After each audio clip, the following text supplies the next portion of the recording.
ಅಧಿಕಾರ ಕೈಪಡೆ ರಾಕ್, ಬಿಜೆಪಿಗೆ ಶಾಕ್. ಸುಳ್ಳು ಆರೋಪ, ತಪ್ಪು ಮಾಹಿತಿ, ಪ್ರಚಾರದ ಷಡ್ಯಂತ್ರ. ಸರ್ಕಾರದ ವಿರುದ್ಧ ಮಾತನಾಡಿದ್ರೆ ನಾವು ಕೇಸ್ ಹಾಕ್ತೀವಿ. ಕುಂಬಳಕಾಯಿ ಕಳ್ಳ ಎಂದ್ರೆ ಹೆಗಲು ಮುಟ್ಟಿ ನೋಡಿಕೊಂಡರಂತೆ. ಕೇಸರಿ ಪಡೆಗೆ ಕೈ ತಂದಿಟ್ಟ ಸಂಕಷ್ಟವೇನು?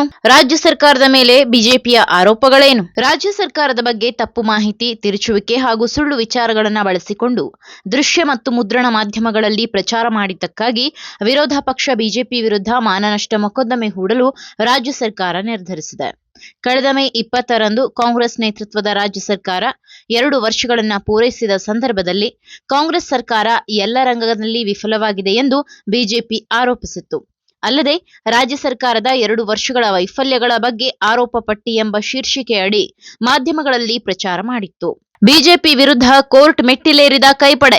ಆದರೆ ಬಿಜೆಪಿಯ ಆರೋಪಗಳನ್ನ ಸುಳ್ಳು ಪ್ರಚಾರ ಎಂದು ಅಲ್ಲಗಳೆದಿರುವ ರಾಜ್ಯ ಸರ್ಕಾರ ಬಿಜೆಪಿ ವಿರುದ್ಧ ಬೆಂಗಳೂರಿನ 42ನೇ ಮುಖ್ಯ ಮೆಟ್ರೋಪಾಲಿಟನ್ ಮ್ಯಾಜಿಸ್ಟ್ರೇಟ್ ನ್ಯಾಯಾಲಯದಲ್ಲಿ ಮಾನನಷ್ಟ ಮೊಕದ್ದಮೆ ಹೂಡಲು ತೀರ್ಮಾನಿಸಿದೆ. ಸರ್ಕಾರವು ವಿವಿಧ ಇಲಾಖೆಗಳೊಂದಿಗೆ ಸಮನ್ವಯ ಸಾಧಿಸಲು ಮತ್ತು ಸರ್ಕಾರಿ ಅಭಿಯೋಜಕರಿಗೆ ಅಗತ್ಯವಿರುವ ಮಾಹಿತಿ ಒದಗಿಸಲು ಉಪಕಾರ್ಯದರ್ಶಿ ಗೃಹ ಕಾನೂನು ಮತ್ತು ಸುವ್ಯವಸ್ಥೆಯ ಕುಮಟಾ ಪ್ರಕಾಶ್ ಅವರನ್ನ ನೇಮಕ ಮಾಡಲಾಗಿದೆ.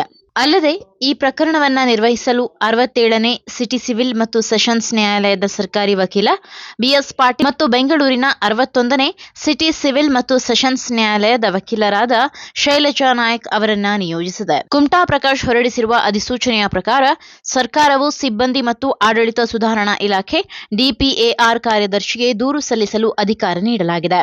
ಸರ್ಕಾರದ ವಿರುದ್ಧ ಮಾತನಾಡಿದ್ರೆ ಸುಮ್ಮನೆ ಇರುವುದಕ್ಕೆ ಸಾಧ್ಯವಿಲ್ಲ. ಇನ್ನು ರಾಜ್ಯ ಸರ್ಕಾರದ ತೀರ್ಮಾನವನ್ನ ಸಮರ್ಥಿಸಿಕೊಂಡಿರುವ ಕಾನೂನು ಸಚಿವ ಎಚ್.ಕೆ. ಪಾಟೀಲ್, ನಮ್ಮ ಸರ್ಕಾರದ ಕುರಿತು ತಪ್ಪು ಮಾಹಿತಿ ಹರಡುವುದು, ಅಪಪ್ರಚಾರ ಮಾಡುತ್ತಿರುವ ಹಿನ್ನೆಲೆಯಲ್ಲಿ ಬಿಜೆಪಿ ವಿರುದ್ಧ ಸರ್ಕಾರ ಮಾನನಷ್ಟ ಮೊಕದ್ದಮೆ ಹೂಡಿದೆ. ಬಿಜೆಪಿಯವರು ಸರ್ಕಾರದ ಮೇಲೆ ಸುಳ್ಳು ಆರೋಪ ಹೊರಿಸುತ್ತಿದ್ದಾರೆ, ಸುಳ್ಳು ಮಾಹಿತಿ ನೀಡುತ್ತಿದ್ದಾರೆ, ಸರ್ಕಾರದ ವಿರುದ್ಧ ತಪ್ಪು ಅಭಿಪ್ರಾಯ ಮೂಡುವಂತೆ ಮಾಡುತ್ತಿದ್ದಾರೆ. ಹೀಗಿರುವಾಗ ಸುಮ್ಮನೆ ಇರುವುದಕ್ಕೆ ಸಾಧ್ಯವಾ? ಹೀಗಾಗಿ ಕೇಸ್ ಹಾಕಲಾಗಿದೆ. ಸರ್ಕಾರದ ವಿರುದ್ಧ ಮಾತನಾಡಿದ್ರೆ ಸುಮ್ಮನೆ ಇರುವುದಕ್ಕೆ ಸಾಧ್ಯವಿಲ್ಲ ಎಂದು ಹೇಳಿದ್ದಾರೆ. ನಾವು ವಿಪಕ್ಷ ಇದ್ದಾಗ ಮಾಡಿದ್ದ ಆರೋಪಗಳಿಗೆ ಅವರು ಕೇಸ್ ಹಾಕಿಲ್ಲ. ಈಗ ಅದರ ಬಗ್ಗೆ ನಮಗೆ ಗೊತ್ತಿಲ್ಲ. ಕೇಸ್ ಹಾಕೋದು ಬಿಡೋದು ಅವರಿಗೆ ಬಿಟ್ಟಿದ್ದು. ನಮ್ಮ ಮೇಲೆ ಸುಳ್ಳು ಆರೋಪ ಮಾಡುತ್ತಿದ್ದಾರೆ. ಅದಕ್ಕಾಗಿಯೇ ನಾವು ಕೇಸ್ ಹಾಕಿದ್ದೇವೆ ಎಂದು ಪಾಟೀಲ್ ತಿಳಿಸಿದ್ದಾರೆ. ತುರ್ತು ಪರಿಸ್ಥಿತಿಯ 2ನೇ ಅಧ್ಯಾಯ ಪ್ರಾರಂಭ. ಅಲ್ಲದೆ ಕಾಂಗ್ರೆಸ್ ಸರ್ಕಾರದ ನಡೆಗೆ ಆಕ್ರೋಶ ವ್ಯಕ್ತಪಡಿಸಿರುವ ಬಿಜೆಪಿ ರಾಜ್ಯಾಧ್ಯಕ್ಷ ಬಿವೈ ವಿಜಯೇಂದ್ರ, ಬಿಜೆಪಿ ಇದಕ್ಕೆ ಭಯಪಡುವುದಿಲ್ಲ. ನೀವು ಬಿಜೆಪಿಯನ್ನ ನಿಯಂತ್ರಿಸಬಹುದು ಎಂದು ಭಾವಿಸುತ್ತಿದ್ದರೆ ಅದು ಸಾಧ್ಯವಾಗುವುದಿಲ್ಲ. ಕರ್ನಾಟಕದಲ್ಲಿ ತುರ್ತು ಪರಿಸ್ಥಿತಿಯ 2ನೇ ಅಧ್ಯಾಯ ಪ್ರಾರಂಭವಾದಂತೆ ಕಾಣುತ್ತಿದೆ. ಪ್ರಜಾಪ್ರಭುತ್ವಕ್ಕೆ ಅದನ್ನು ಮುರಿಯುವ ಶಕ್ತಿ ಇದೆ. ಜನರಿಗೆ ಆ ಅಧಿಕಾರವಿದೆ. ಅದರಿಂದ ವಿರೋಧ ಪಕ್ಷ ಮತ್ತು ಮಾಧ್ಯಮಕ್ಕೂ ಅಧಿಕಾರವಿದೆ ಎಂದು ಸರ್ಕಾರದ ನಡೆಯನ್ನ ಖಂಡಿಸಿದ್ದಾರೆ. ಪ್ರಜಾಪ್ರಭುತ್ವ ವ್ಯವಸ್ಥೆಯ ಕತ್ತು ಹಿಸುಕಲು ಭಾರತದಲ್ಲಿ ತುರ್ತು ಪರಿಸ್ಥಿತಿ ಹೇರಿದ ಕರಾಳ ಇತಿಹಾಸ ಕಾಂಗ್ರೆಸ್ ಪಕ್ಷದ್ದು. ಪ್ರಜಾಪ್ರಭುತ್ವದ ಅವಿಭಾಜ್ಯ ಅಂಗವಾಗಿರುವ ವಿರೋಧ ಪಕ್ಷವನ್ನ ದಮನ ಮಾಡಲು ವಿರೋಧಿ ರಾಜಕೀಯ ನೇತಾರರು ಹಾಗೂ ಪ್ರಮುಖರನ್ನ ಜೈಲಿಗೆ ತಳ್ಳಿದ ಕುಖ್ಯಾತಿ ಕಾಂಗ್ರೆಸ್ ಪಕ್ಷದ್ದು. ತುರ್ತು ಪರಿಸ್ಥಿತಿ ಹೆಸರಿನಲ್ಲಿ ಮಾಧ್ಯಮ ಕಚೇರಿಗಳಿಗೆ ಬೀಗ ಜಡಿದು ಮಾಧ್ಯಮ ಸ್ವಾತಂತ್ರ್ಯವನ್ನ ಹತ್ತಿಕ್ಕಿ ಸಂವಿಧಾನದ ಆಶಯದ ಮೇಲೆ ಅಟ್ಟಹಾಸ ಮೆರೆದ ಇತಿಹಾಸ ಕಾಂಗ್ರೆಸ್ ಪಕ್ಷದ್ದು ಎಂದು ಜರೆದಿದ್ದಾರೆ. ಸಭಾಧ್ಯಕ್ಷ ಪೀಠವನ್ನ ತನ್ನ ಸರ್ವಾಧಿಕಾರ ಪ್ರದರ್ಶಿಸಲು ಬಳಸಿಕೊಂಡಿತ್ತು. ಅಧಿಕಾರಕ್ಕೆ ಬಂದಾಗಲೆಲ್ಲ ಪಾಳೆಗಾರಿಕೆ ಗುಂಗಿನಲ್ಲಿ ವರ್ತಿಸುವ ಕಾಂಗ್ರೆಸ್ಸಿಗರು ಕರ್ನಾಟಕದಲ್ಲಿ ಕಳೆದ 2 ವರ್ಷಗಳಲ್ಲಿ ನಿರಂಕುಶ ಪ್ರಭುತ್ವ ಸಾಧಿಸಲು ಹವಣಿಸುತ್ತಿದ್ದಾರೆ. ಸರಣಿ ಭ್ರಷ್ಟಾಚಾರಗಳು, ಅಭಿವೃದ್ಧಿ ಶೂನ್ಯ ಆಡಳಿತವನ್ನ ಪ್ರಶ್ನಿಸಿ ಹೋರಾಡುತ್ತಿರುವ ವಿರೋಧ ಪಕ್ಷಗಳನ್ನ ಈವರೆಗೂ ಪೊಲೀಸ್ ವ್ಯವಸ್ಥೆ ದುರ್ಬಳಕೆ ಮಾಡಿಕೊಂಡು ಬೆದರಿಸುತ್ತಿದ್ದ ಕಾಂಗ್ರೆಸ್ ವಿಧಾನಸಭೆಯ ಅಧ್ಯಕ್ಷರನ್ನ ಬಳಸಿಕೊಂಡು ವಿರೋಧ ಪಕ್ಷದ 18 ಸದಸ್ಯರನ್ನ ಸುದೀರ್ಘ ಅವಧಿಗೆ ಅಮಾನತು ಮಾಡಿ ಸಭಾಧ್ಯಕ್ಷ ಪೀಠವನ್ನ ತನ್ನ ಸರ್ವಾಧಿಕಾರ ಪ್ರದರ್ಶಿಸಲು ಬಳಸಿಕೊಂಡಿತು ಎಂದು ಆರೋಪಿಸಿದ್ದಾರೆ.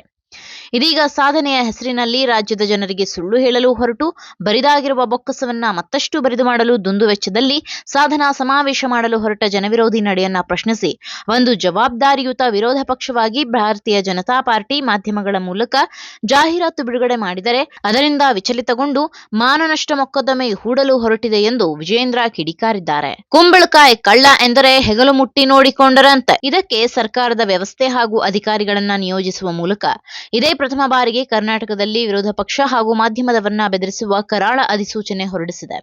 ಕೇವಲ ಜಾಹೀರಾತಿಗೆ ಇಷ್ಟೊಂದು ಹೆದರಿರುವ ಕಾಂಗ್ರೆಸ್ ಸರ್ಕಾರದ ನಡೆ ಪಲಾಯನವಾದ ಹಾಗೂ ಕುಂಬಳಕಾಯಿ ಕಳ್ಳ ಎಂದರೆ ಹೆಗಲು ಮುಟ್ಟಿ ನೋಡಿಕೊಂಡರಂತೆ ಎಂಬುದನ್ನ ಪ್ರತಿಬಿಂಬಿಸುತ್ತದೆ. ಕಾಂಗ್ರೆಸ್ ಸರ್ಕಾರದ ಯಾವುದೇ ಬೆದರಿಕೆಗೂ ಬಿಜೆಪಿ ಅಂಜುವ ಪ್ರಶ್ನೆಯೇ ಇಲ್ಲ ಎಂದು ಟೀಕಾಪ್ರಹಾರ ನಡೆಸಿದ್ದಾರೆ. ಪೊಲೀಸ್ ಹಾಗೂ ಕಾನೂನಿನ ಹೆಸರಿನಲ್ಲಿ ವಿರೋಧ ಪಕ್ಷಗಳ ಬಾಯಿ ಮುಚ್ಚಿಸಬಹುದು ಎಂದು ನೀವು ಭಾವಿಸಿದ್ದರೆ ಅದು ನಿಮ್ಮ ಮೂರ್ಖತನದ ಪರಮಾವಧಿಯಲ್ಲದೆ ಬೇರೇನೂ ಅಲ್ಲ. ನಿಮ್ಮ ಸರ್ವಾಧಿಕಾರಿ ಮನಸ್ಥಿತಿಗೆ ಭಟ್ಟಂಗಿಗಳು ಹಾಗೂ ಅವಿವೇಕಿಗಳ ಸಲಹೆಯನ್ನು ಆಧರಿಸಿ ಮಾನನಷ್ಟ ಮೊಕದ್ದಮೆ ಹೂಡಲು ನಿರ್ಧರಿಸಿರುವುದು ಕೇವಲ ಭಾರತೀಯ ಜನತಾ ಪಾರ್ಟಿ ವಿರುದ್ಧವಷ್ಟೇ ಅಲ್ಲ, ಮಾಧ್ಯಮಗಳ ವಿರುದ್ಧವೂ ಸೇಡು ತೀರಿಸಿಕೊಳ್ಳಲು ಹೊರಟಿರುವುದು ಸ್ಪಷ್ಟವಾಗಿದೆ ಎಂದು ವಿಜಯೇಂದ್ರ ರಾಜ್ಯ ಸರ್ಕಾರದ ವಿರುದ್ಧ ವಾಗ್ದಾಳಿ ನಡೆಸಿದ್ದಾರೆ.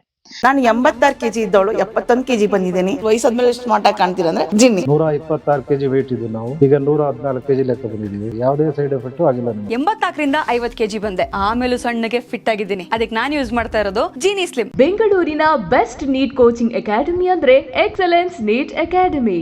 Neat crash course and NEET long term coaching admission ಪ್ರಾರಂಭ. ಈ ಕೂಡಲೇ ಸಂಪರ್ಕಿಸಿ.